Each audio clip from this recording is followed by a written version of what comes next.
You're listening to a Roddenberry podcast.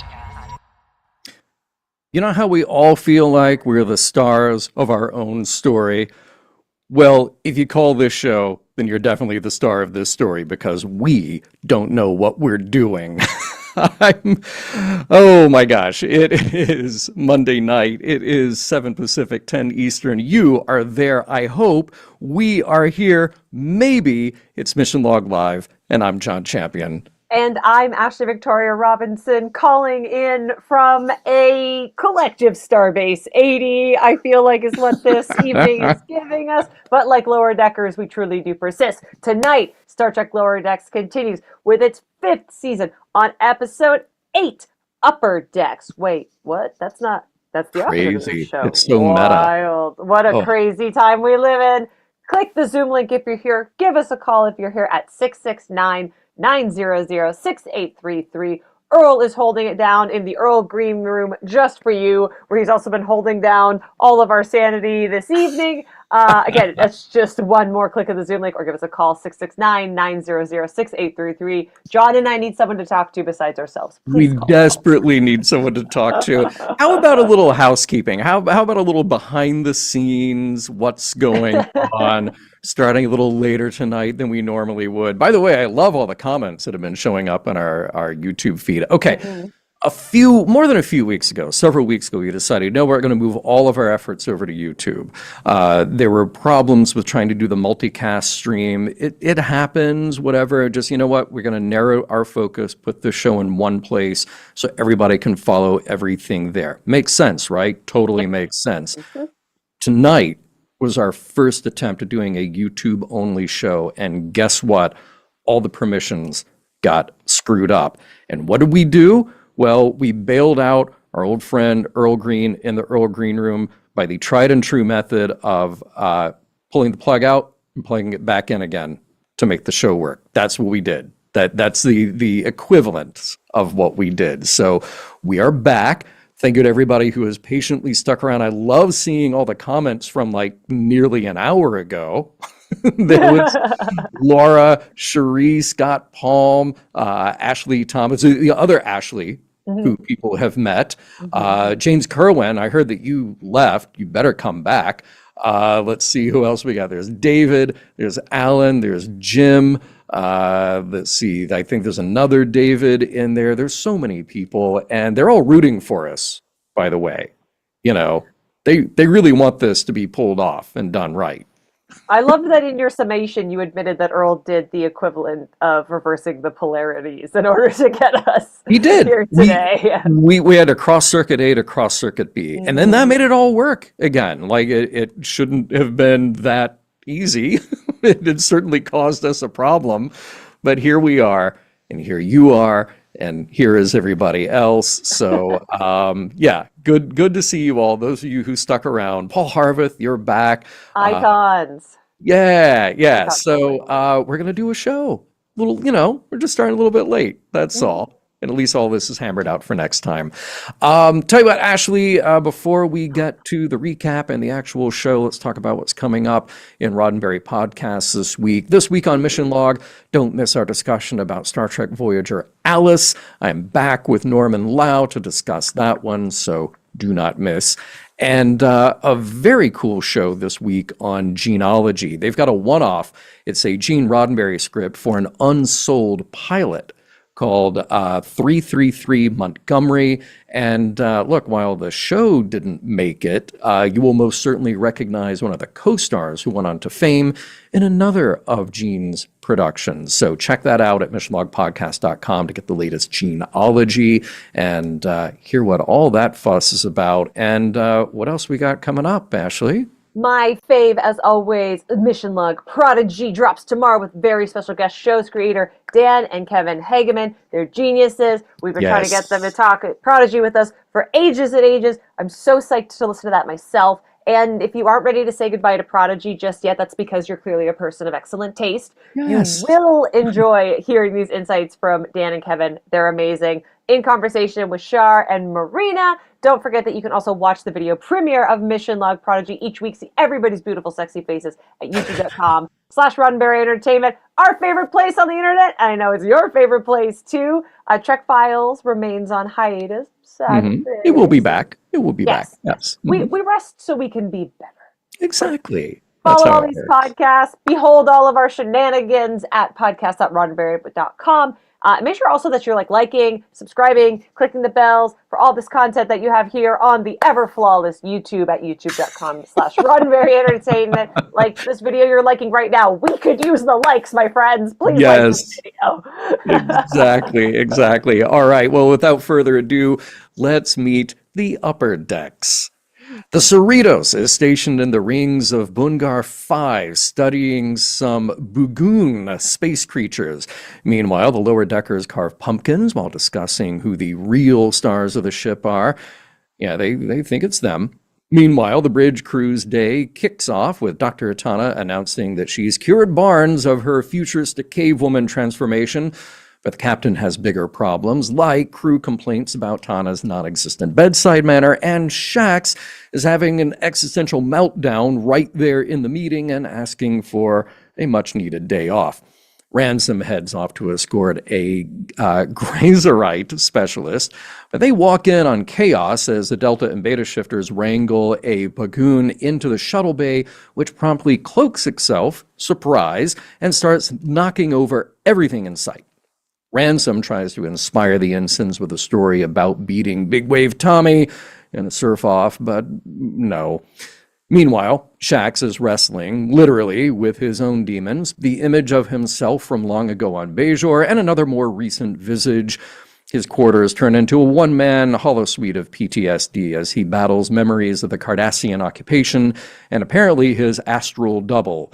In sickbay, Tana demands to be tortured to improve her pain chart, and Billups faces a plasma disaster in engineering, complete with Binar tech and an AI defense golem run amok.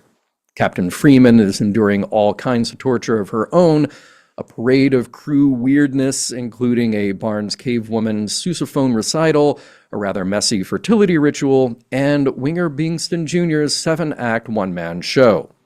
What everyone doesn't know is that there is a ship out there hidden among the asteroids of Bungar 5, observing the Cerritos.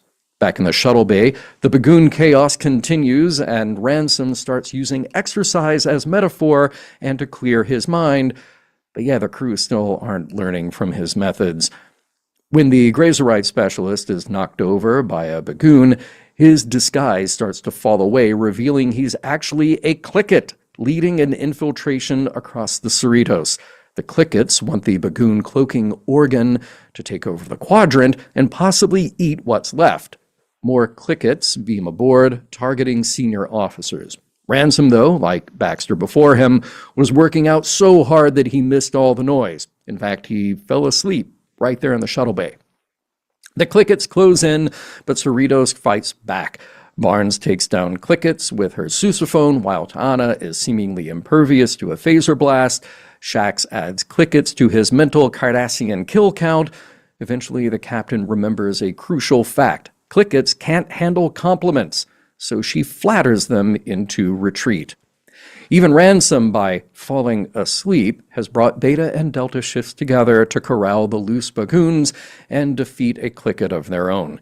In engineering, Billups faces a moment of mortal danger, trapped in a tube, like engineers do, but he is released by Ensign Meredith's quick thinking and an axe.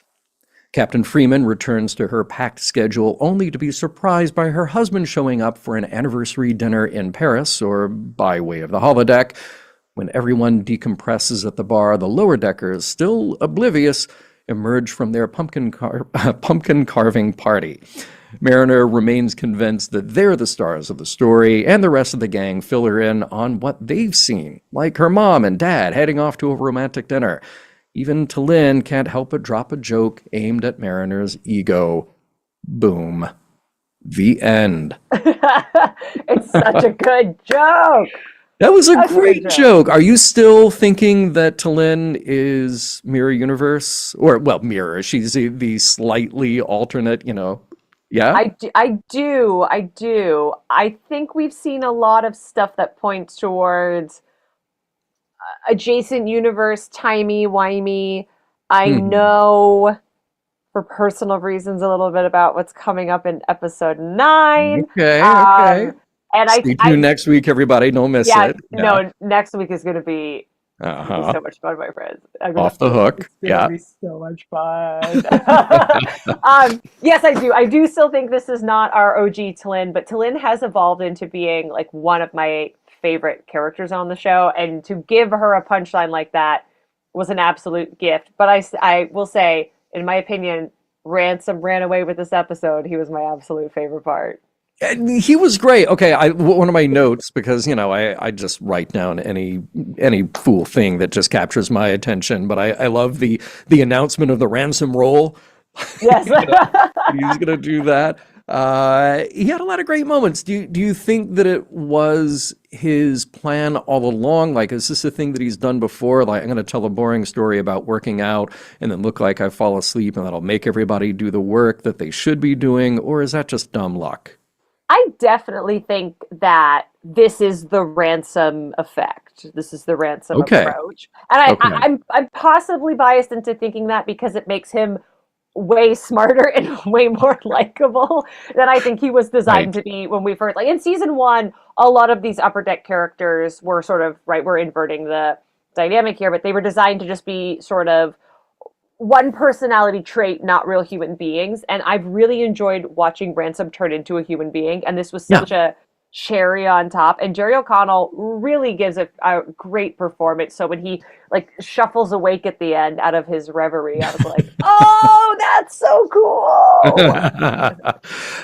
Great stuff. I would also say my other MVP in this episode. Oh my God, everybody has really great moments, and Yeah. Shaxs. So, oh my God, just such good stuff. But I love Dr. Atana, and I want the uncensored audio from everything that Gillian Vigman does because it's just so great.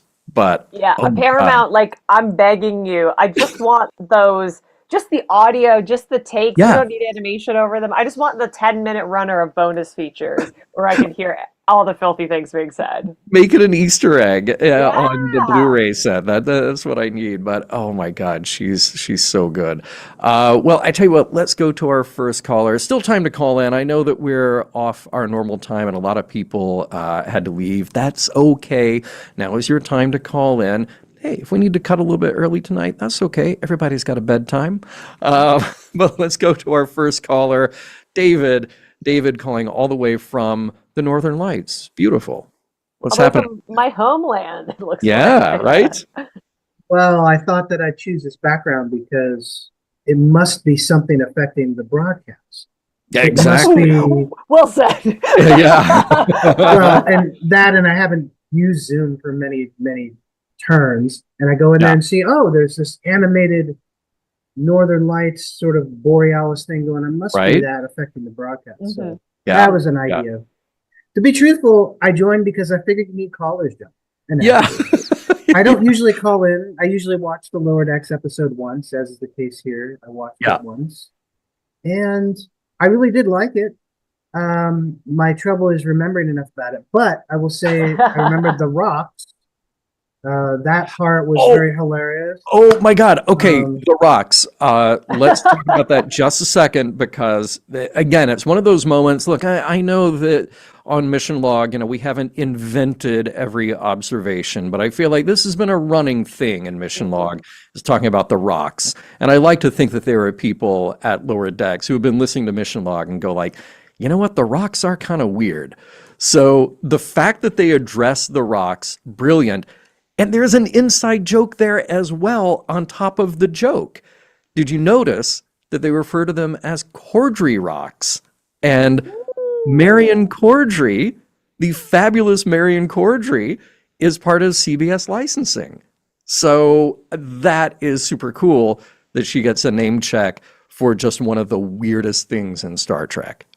I also wondered if the pumpkin carving was chosen because like as millennial adults, everybody is like cozy pumpkin Halloween time. I wonder if Yeah. it was just a gag thrown out in the room where I'm like, is this a continuation of remember when Voyager was a Christmas tree ornament? Are we trying to do like a version of that, Oh. but a different Oh. holiday? Remember that cute Yeah. episode? I like that.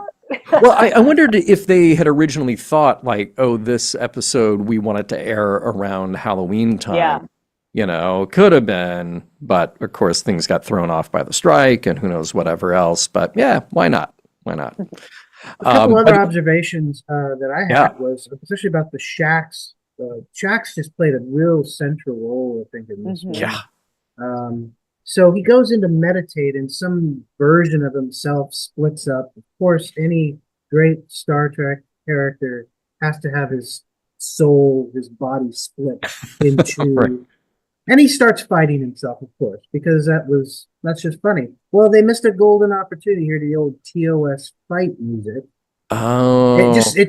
seemed like the whole scene was geared towards that. The dun, dun, dun, dun, dun, dun, dun, dun, dun, dun, dun, dun, Uh-huh. dun, dun, that one. Yeah, mock time And- music. Yeah. The That Pod one. Far music. But they use Yeah. it so much throughout the original series. You're right. What else about this one? Well, speaking Yeah. of music, I feel like there were cues that sounded a little bit like Star Trek: The Motion Picture. Just some little hints. This is some, cinematic track. I might have been primed for that because I loved the V'ger carving on the pumpkin. I was going to say, you can tell from watching Lower Decks from Jump multiple times in the Yes. episode that there is a deep love of TMP throughout the creators of this show. Oh, And yes. I enjoy it when we get moments like that a lot. Yeah. What else, David? I'd made a comment in the chat while we were waiting for you guys in the 7 o'clock hour Pacific. That I We thought started in that, the 7 o'clock hour, okay? Okay. and for our other folks on the East Coast, it was the 10 o'clock hour. Yeah. But anyway, the Phillips' assistant engineer was this this character, and the accented character, and I thought Yeah. for sure it was New Zealand, but our good friend James Kerwin came in and corrected me and said, no, that's Australian, and the Oh. actress is Australian, and I thought that was really cool because I guess I got it wrong, Yeah. but I think she basically played this like assistant engineer character very well. I think with Phillips. Yeah. Had a lot of key roles in there. So it's an Upper Decks episode, but there are also Lower Decks playing with the Upper Decks that aren't our Lower Decks. So I thought that was Yes. really Yeah. That, I don't know the name of that Australian actress off the top of my head, and I do apologize, but she's also in the most recent season of Solar Opposites, which is Mike McMahon's other show. If anyone has watched that, she's the young girl in the Backyard arc. If you haven't watched Solar Opposites, that makes absolutely no sense, but she's great there too. Nice. Cool. Yeah, they were a good team up, and I love the sort of Wrath of Khan throwback that he's trapped in the tube, and like no. And wait, I wrote down his line because it was so good. Well, it starts out so like lovely at the beginning where he's like, everybody has to die, and then it degenerates into this madness. Yeah, but in his line, I wrote this down. I love it. This is how all engineers want to go at Yeah. work in a tube. So good. Yeah, that was excellent. Oh, by the way, welcome back, BC. Even though you said the word, you said Alamarain. No, How dare you? we How don't dare recognize that here no more. you. No. Wow. So Not is in the that 8 o'clock hour. is that some sort of new Wham contest or something? You're not supposed to say Alamarain? No, you know what? He just does because he knows that episode drives me nuts. So Wow. thanks, BC. Yeah. No, look, no disrespect. No, I know that Dan Davidson loves that episode and loves it for his own reason. He compares someone it has to to. someone has to. Like every episode is somebody's favorite Yeah. and least favorite. So yeah. But as Earl points out, why say Alamarain when you could say Remix head debris? Boom. Well, and It just rolls John, off the tongue. Yeah, John, it why does. say that when you can say Johnny, boy, me back, Johnny, me boy? You know. No. We're not going there either. All right, Dave, we got a couple of people standing by. So, Yeah, any final all right. thoughts about the episode before we go? No, none of this. I don't have any of this. Okay, all right. Well, take care. David, Good to it's see you. been delighted to be trolled by you this evening. Yes, yes. Call back in. Call back in sometime. All right. Bye. All right. So let's go chat with Paul Harveth. Paul, how's Paul! it going?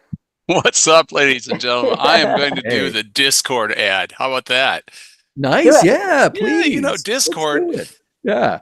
Mission Log is so big these days, John. A few years ago in the middle of COVID, it wasn't nearly as big as it is now. And then Oh. somebody over there at the headquarters had this idea to do a Discord channel. And I'm like, Huh? what in the world is Discord? And then I said the same thing. we launched into this sort of gaming platform thing, blah, blah, which everybody knows about who's under 25. And then somebody like me, I'm like, who would call anything Discord? Oh, and so we're all getting a little frustrated, in the COVID days, yapping on social media and blah, blah, blah, election, blah, blah, blah. And then all of a sudden we find this home, and this home is all of us. It's such a great community and places to just gather with people of the same kind of brain power. Not saying it's high or low, it's just the same brain power. We love Trek, right? And we can talk about Trek for days or weeks or years or lifetimes. So you guys have come up with this absolutely fabulous thing for the mere price of as low as $1 a month. Yes. I mean, really? That low. $1 a month through Discord or through Patreon is where you got to go to get the Discord. You pay Patreon, but then you get the Discord. And so on the Discord, it's, people can just chat about it's our own private kind of space where you don't get all the garbage. There's no garbage, and it's monitored, it's creative, it's just the most great Trek influenced kind of vibe. But then it's spread out. John, it did. Ashley, it did. It became sci-fi centric. So, $1 a month, send in your money, help John, help Ashley, but really who you're helping is Earl. Somebody's got to pay Earl's salary. Exactly. And Earl is worth like 3 of me, so you gotta pay Earl. By the way, credit where it's due, and mentioning it in the chat here, Brian mentioned several times like, hey, you should go over to Discord. And then also credit to Norman, because he really took it and ran with it. He understood it right away in ways that you or I, Paul, absolutely did not. But then we got in there and like, oh, of course, this is where our people are. Paul, can you come halfway through the show and do the Discord ad every time? Every time. That was really delightful. You nailed it. It's sort of fun. One time I did the Trek Wines guy ad. That was sort of weird. Yeah. So on Discord, we have, of course, all these different channels, and one that I curate and monitor and actually am the head of is this wonderful place called Kontiki. And I don't know where I got that name. I think Norman came up with it. It's started out to be about conventions, and I was running out of stuff because I couldn't go to all these conventions that were out there. But people come in and just sort of gather, and now it's sort of like we act like we're at a convention, sort of like this. Except yes. It's a lot like this, except we don't have a show to talk about. And I'm going to introduce to you right now, Scott. I hope you have something ready to type in. Okay, he's ready. That's awesome. Ladies and gentlemen, this is Scott Palm, who I sort of met, not really met, but I saw him at conventions and knew he was someone special, not just because of, his condition of cerebral palsy. But when you get to interact with somebody like at Kontiki and understand the challenges that all of us face, whatever our whether it's social anxiety, if it's autism, if it's just sheer fear, and all that goes away in the Discord because it's a very small kind of group, 6-10 people chat, and we learn so much about how to relate to people. And so I'm going to introduce you to the illustrious Scott Palm, and he's going to type a button, and you're going to hear something come out and hopefully see Scott. Let's see what happens. Love it. Hello, everybody. I thought I would pop in and say hello. Been a while. I do have a comment about this episode. I might be missing out on greater meaning or message of this episode. But I didn't know that holidays, such as Halloween, were still celebrated in the 24th century. I found that interesting. Oh my So- God. So Scott, isn't that just welcome, first of all. Yeah. Welcome to Good Mission to Log see you, friend. Live. Good to see you. Paul, I'm what here- were you about to I'm say? just here to fill in when Scott is typing or hangs out. But Yeah. how great is that? Yeah, who's going to be Love celebrating this. Halloween in the middle of space? Ashley, what would you dress up then? Tell me. Ooh, that's so interesting because I feel like Space Halloween, you've got to go really extravagant because you live with Orions. You live with all of these characters that we would dress up as fans of Star Trek for Halloween. I think you're probably going to get me, if I'm a Lower Decks era person, you're probably going to get me cosplaying as Julian Bashir, but of course, because I'm an adult woman, a sexualized adult Julian Bashir, because Miles O'Brien is the most important character in the universe, and that's his best friend. Yes. So I feel like I would try to bully someone into being the Miles to my sexy Bashir, and I know sexy Bashir, of course, goes without saying. But Right, I do Redundant. like, Yeah. I do like the fact that we're still celebrating Halloween in Star Trek's specific version of future because it is my favorite holiday. And I really think it would be fun to go to a party and then be like, well, what is a Bajoran dressed up as? What is a nebula creature dressed up as? Like see what everyone's traditions would be. Because I'm assuming we're also celebrating like I was going to say tardigrade. That's not the word I want, but some other cultural holiday not from Earth that becomes a very normal thing because there's an Andorian at the Starship. We're celebrating the Andorian holidays. Like I hope we're doing every holiday. All holidays are silly. All holidays are wonderful, and we should celebrate more. Let's just celebrate all the holidays. I love your answer, and I have so many thoughts because you describe, first of all, sexy crossplay Julian Bashir. Yeah. I am 100% here for. So I'm going to launch my my own personal Patreon with. Yeah. I'm there. But what I want to see now, I'm picturing all the other cultures that don't celebrate Halloween trying to fit in and just trying to like, hey, I want to try out your holiday too. But all these other cultures, I picture just trolling humans in Starfleet. I'm a self-stealing stem ball. What did you expect? Right. I picture Andorians wearing rainbow sweaters like, I'm from Starfleet. I don't tell a lie. That's this place is packed with that the whole time. The Tellarites are like, I am a nice person. I work for HR. Right. Yeah. Klingons being like, I cook my food before I eat it because I'm a human. So yes, so funny. I love that.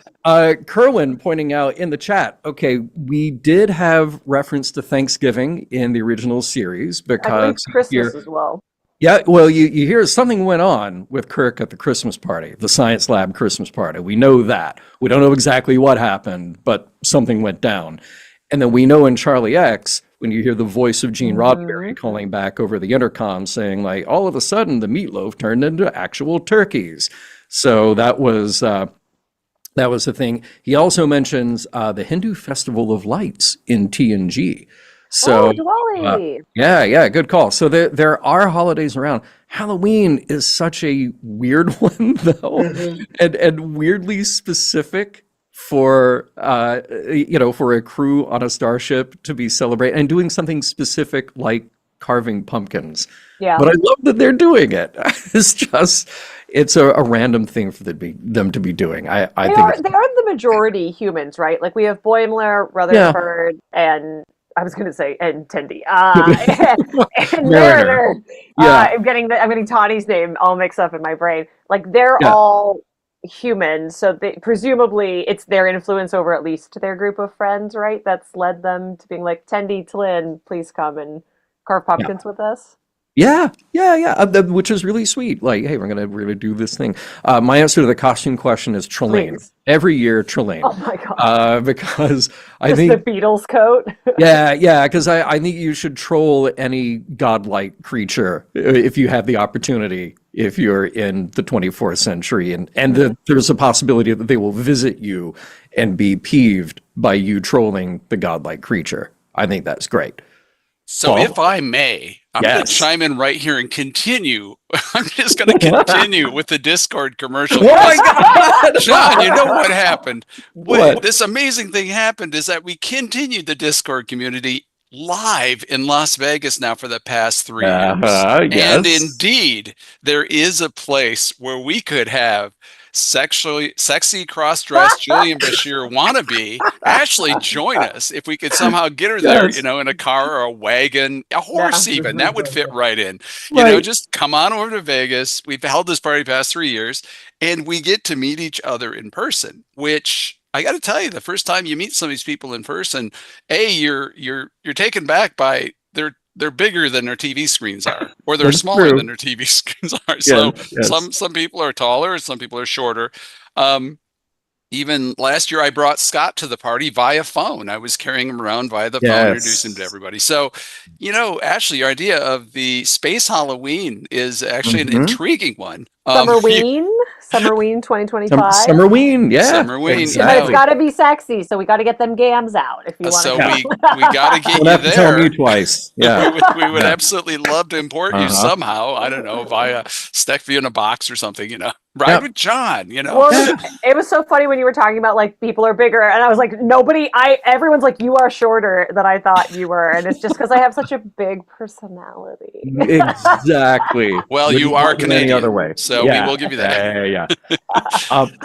I Oh no, go ahead. No, you go ahead, John. Well, I just say Scott Palm's still hanging out in the room here. I just wanted to make sure if you had any additional comments, we got to those as well. No, okay. Well, you stick around and you feel free to chime in whenever you feel like it. The camera will cut back to you if you type anything to us. So yeah, enjoy. Stay a while. I'm so proud of us for rescuing. I love setting this Go ahead, precedent, Ash. like more Scott in future. Yeah, indeed. Yeah. And Scott, be sure to call in next week too, if you can, because we're hoping for a very special show next week. So, by the way, I want to ask about this because, okay, I just thought about it. We're in episode 8 right now. Oh, by the way, I do want to give a shout out here. Narda Campbell, who we have not seen here in a while, calling from all the way down under. And then Maddie points out Tendi was the one who knew about carving pumpkins. The others didn't. So it took an Orion to go like, hey, let's do this traditional Earth thing. I was ready to hand wave it away by being like, she's just simply smarter than all of them. Well, that is very true. That is very, very true. But so here we are in episode 8, and I'm thinking we just have 2 more, really, And I'm a little concerned because this was a very good episode. It was, I like the idea of flipping the conceit of the show around. Oh, now we're going to follow the Upper Decks crew members who we kind of know, but we don't really follow on the day-to-day. I love that Captain Freeman has a bunch of just like nonsense to get throughout her day. So the conceit is great. I kind of felt like this was a 3rd season episode. Like maybe I need to see all that stuff earlier on, get it out of the system, because now I'm getting worried that we only have 2 more episodes to go. How many epic plot points can we tie up here? Are we going to have a reveal about T'Lyn? Is there going to be more about this alternate universe? Like there's all these things that I want to know that I feel like could possibly be given short shrift if we've only got 2 more episodes and no season 6 on the horizon. So, yeah, Paul, how are you feeling about that? Talin is definitely from the other universe. Michelle and I were on a walk yesterday, and we're like, she's just a little too weird. We're thinking, and I mentioned last week they opened yet another portal, and they said multiples of these are happening. So who knows if any of that crew is from this main universe? Maybe they're all substitutes. Ooh. Well, it's interesting because a debate that I feel like we've had every episode of Mission Log for this season is that sort of crux point between comedy and ongoing narrative. Like Bart Simpson always has to be 10 years old. I keep using that example. And I think we're seeing that and I feel like we're intentionally being trolled by the writers because they are, of all the staff, like I think they're the most tapped into fan response because you can be when you're a comedy. I also think the thing that we maybe underestimate is how long is the finale episode? It doesn't have to be 27, 21 minutes. That's true. I don't know anything, but I would really love like a solid hour-long final episode. And with animation, you can kind of, especially streaming animation, you can kind of get away with stuff like that. I love that. By the way, we had a hand up, and Scott Palm has got a follow-up comment. And Bogmir's mustache and beard. I don't want to talk about the mustache and beard. I love that it keeps growing and that it's patchy and that it's uneven. No. It's just awful. Almost it's just good. Awful. It's so close to looking good. So close. I wonder if we're gonna keep it and we're gonna intentionally say he has Riker's bearded himself now. He's an adult and he's ready to like take his full form. Oh. Or it's either that or it's burning off in an explosion in the finale. There's no other way. Wow. Speaking of full facial hair, look who we got next. I mean, I'm going to check out right here. I'm going to leave you all and just tell you how much I've enjoyed tonight. I didn't even get to mention the facts that I've been feeling like Shaxs' meltdown ever since November, whatever that was, 5th. Yeah. And it was sort of fun. And then I feel like Tana all the time. It's like, oh yeah, it was a great episode. I just needed it 2 weeks ago. But as always, my friends, it's so great to see you, and such a pleasure to do your Discord ad, John. It's no check needed. There never is. It's just a pure joy to be part of that Discord community, and always fun to be here on Mission Log Live with you. You're welcome back anytime to do exactly that. Thank you. This is the official this is Ashley one, and this is Paul. See you. Bye, Paul. Take care, Paul. All right, you're good, man. And then coming up next, we've got Alan. Alan, what's up, my friend? I have to leave now. He complimented my beard. That's not good. I have to go. No, makes it a little uneasy. Yeah. Look, I think the Clickets and a lot of us all share the same weakness where we're like, oh God, you're saying something nice to me. I have to simply catch on fire right now. I don't know how to respond to that. I love I'm not emotionally prepared. I love the premise of that being the Achilles heel for the Clickets, but kind of again like turns it on its head what we learned about the Tellarites. Like you have to insult them to kind of match them and get their respect. So I love that conceit about the Clickets, and I loved how gruesome it was to see the reveal. Like it just you kind of saw a little bit of the face fall away, but then it just kept going and going. Commit to the bit. Yeah, so, that was some nice MIB style body horror. Yeah. What else is on your mind tonight, Alan? Well, I'm kind of jumping into the deep end here. Usually I'm sort of like collecting my thoughts about the show, and tonight it's just like, oh wait, they're on now. I gotta go. Yeah. We had a similar feeling, Yeah. I have a reputation for calling in that I have to maintain. So here I am. It wouldn't be a show without you. Exactly. So. And you were just talking about Talin being the pumpkin expert, and I was like, well,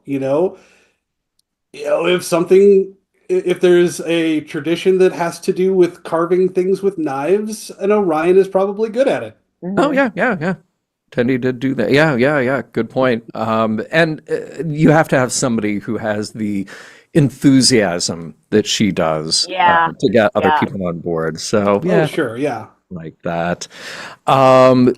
Oh, wait, what else had I here? Oh, all right. There is a bit here in this opening scene, though, that I had to point out. And I know it's typical of me. It's the kind of thing that I would point out. Mariner name checks Janeway, Kirk, and Sisko specifically. Justice for Cisco. Cisco never gets the credit that he deserves. So. Cisco was the administrator of a space station. He wasn't even doing Starship Adventure. John, I'm going to fight you. Ships. Those are fighting words. How dare. He had a ship too. But is he known for that? No, he's known for administering a space station and then abandoning his son so we could go live with gods. House on Bajor. Right. That too. I was surprised that, if you're going to do that, just name check Picard as well. Just or Archer or whatever. You're just going to fill in the whole thing. What's this with the Archer erasure? Because we've had so much Enterprise stuff this season too. I know. But it's just like I don't know. It felt like a very conspicuous name check thing. Like, oh, hey, we have to remind the fans that everybody here knows who these characters are too. Well, yeah.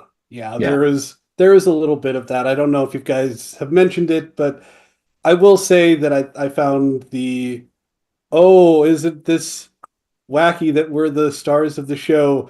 That bit I found a little bit too on the nose even for this show. Once we got past that part, I was bought in and everything was great. But that was like, yeah, we get it, guys. And then as far as this being whether this would have worked earlier in the series or not, the other thing that sort of bummed me out was this really did feel like the kind of thing you do when you know you're going to be wrapping up the show. It's like this is, Lower Decks was a season 7 episode of Next Gen. Yeah. It felt like, okay, now we're finally going to acknowledge the inner lives of all of these other characters so that we can do that before the show ends. So in that sense, it was a little bittersweet, which is odd because I don't think they would have even known that the series was ending when they were making this. I don't know what the timeline was, but it's just odd that it sort of worked out that way. Yeah. But otherwise, lots of fun, interesting stuff. It's always nice when we get the ransom switcheroo where his BS turns out to be brilliant. We love a brilliant idiot. You know what I mean? I'm good at my job. I will say, I think Lower Decks has done a really good job at setting up a bunch of male characters that I thought I was going to hate in season 1 who have really turned out to be nice people that I like a lot. Yeah.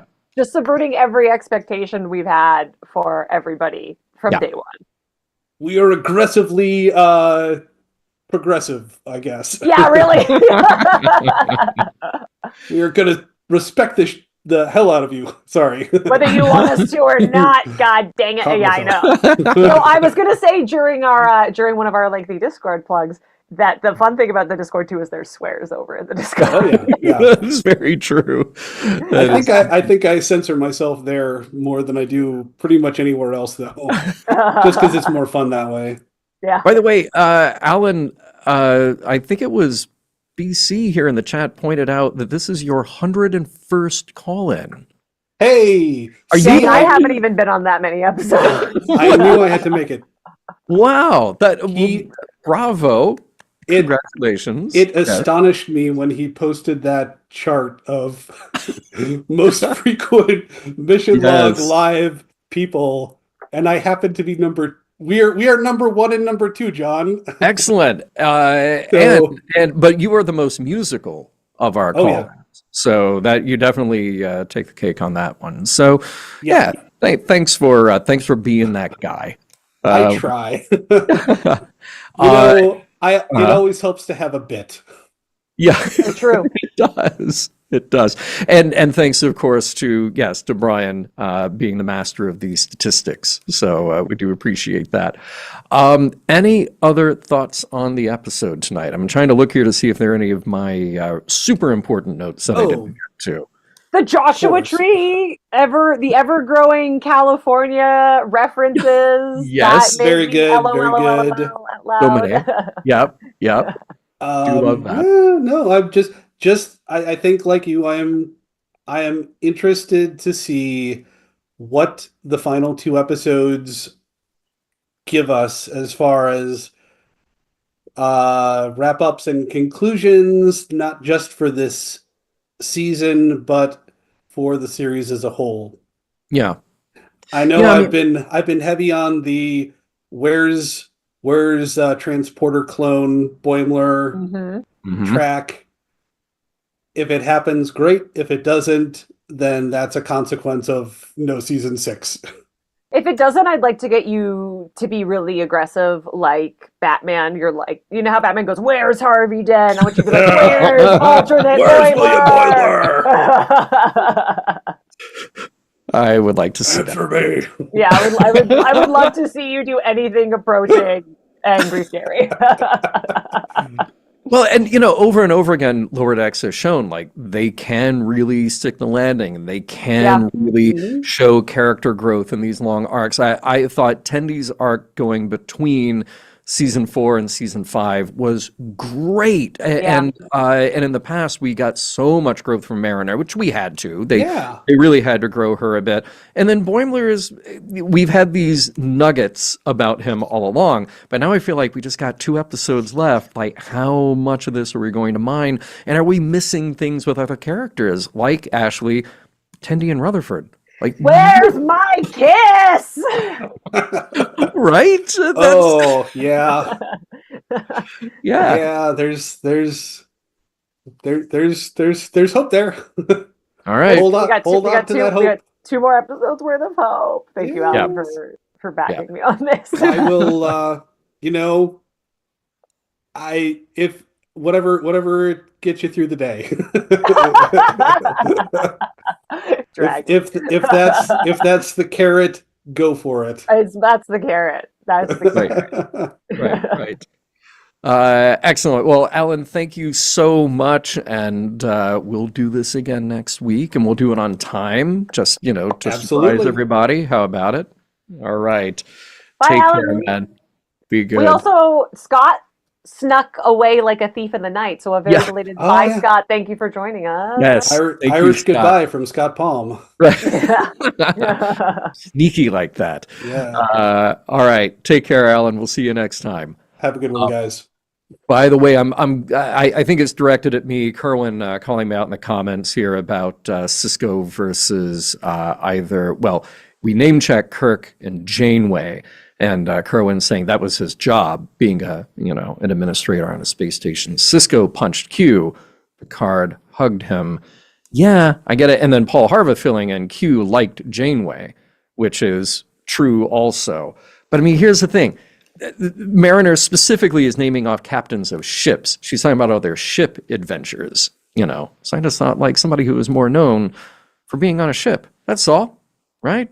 Look, Cisco has the most fun line delivery. Why are you making me do this? And I think we need to recognize that. Okay. And I say that only with love, because he's my favorite captain. I love Avery Brooks, but he does have the most fun line deliveries. He does. He's got some great ones. And look, and I love that supporting cast so much. I love all the secondary players on DS9. So very good.